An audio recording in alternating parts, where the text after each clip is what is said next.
All right, so this is for the technical recruiters out here. Hi, I'm a developer. I say I do this. How do you know I'm lying?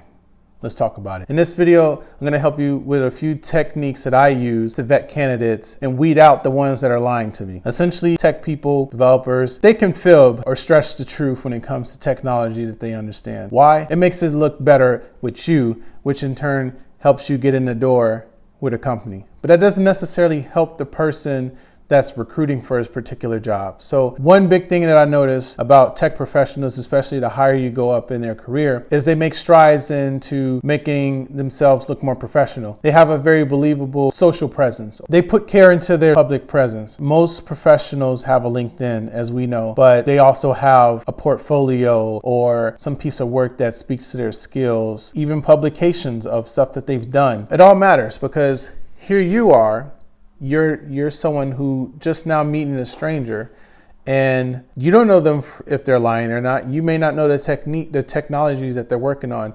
You may be recruiting for a .NET job and they say they know ASP.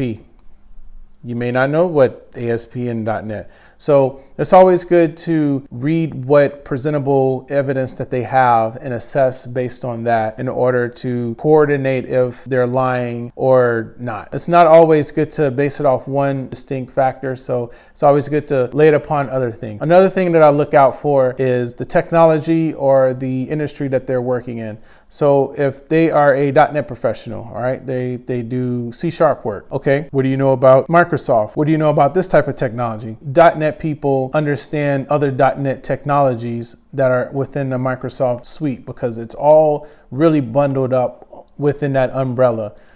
Someone's a .NET person, they wouldn't have a lot of Flask or Django, something really out there. They hated their career or their techniques towards that spotlight that they're looking for.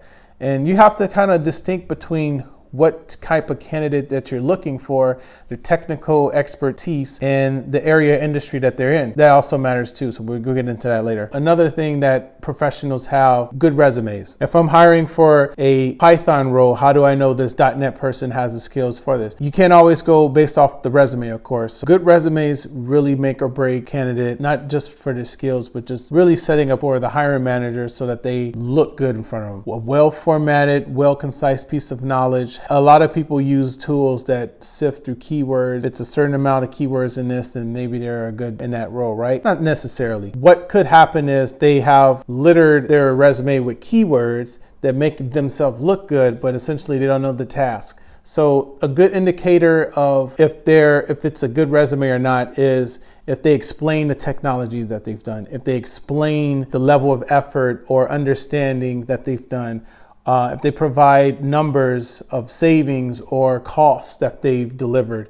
If they go into detail of the nuances, either during the project or before or after the project, if they go into much more detail than what they're showing, that definitely is a good indicator of a good candidate and that they're not lying on their resume. Just knowing the technology. Generally, it's good for you to know the technology as well so that you understand a good candidate. If I'm hiring for a Python role, I'm looking for other Python agents within this particular subset, right? One way that you can vet someone based on their Python language is if they have a portfolio piece, such as a GitHub, a track record of helping people out on Stack Overflow, or better yet, they have something that they can showcase that helps prove their case of a good candidate. A lot of people would like to just give tests, and not a lot of people are good test takers. A lot of time it can be very stressful. You don't understand what's being taught. The questions can be a little obscure. Give them a benefit of the doubt.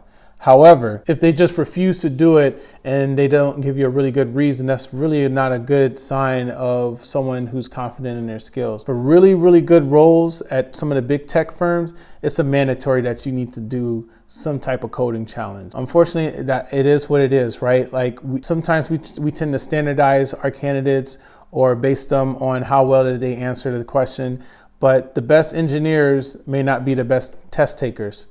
It's kind of like taking ACT back in school. You know, you may have a brilliant student, but they may not be a good test taker to take this test.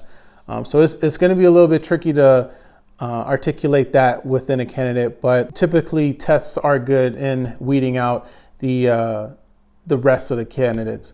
If you're a experienced recruiter and you can notate code I would suggest looking at some of the code that they perform.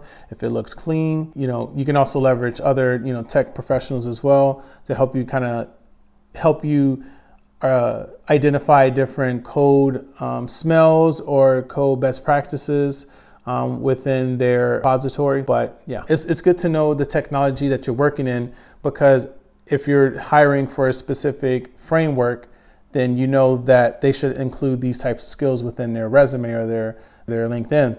There are also engineers that are called full stack people. Full stack developers are developers that know front-end code, mid-tier logic, and databases, right? Or persistent storage. Without going too much deep into what those are, you could branch Angular, you can branch Node, you can branch SQL, NoSQL within that framework of full stack dev.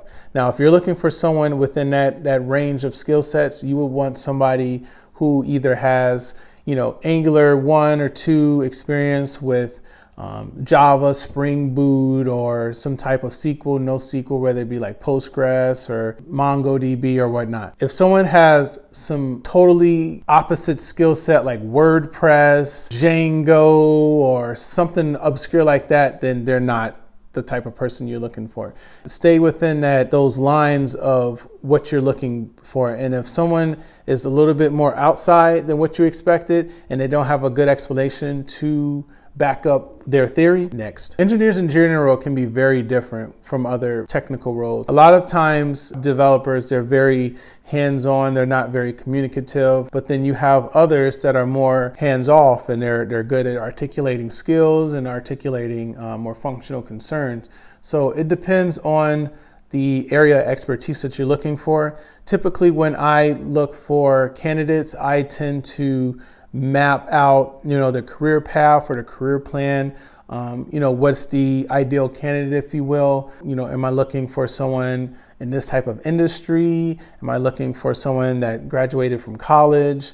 It definitely matters. Also, a candidate doesn't always have to come from college. There's a lot of horrible people that come from college, but college does prepare you for some basic techniques in arithmetic and algorithm. Also, it's good to hear them out, right? It's good to hear them talk, explain some of the techniques that they're doing.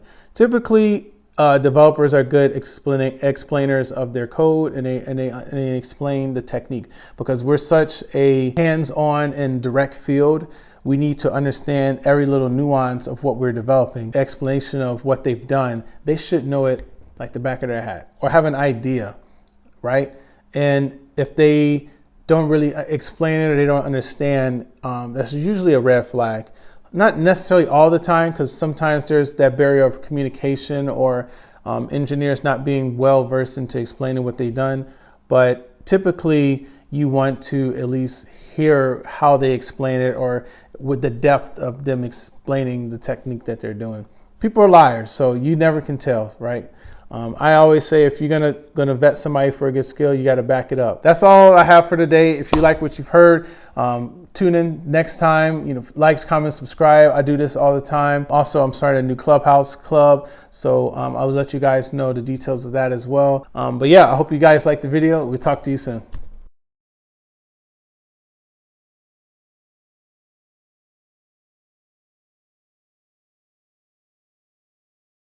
So that's all for the video. Thanks for guys.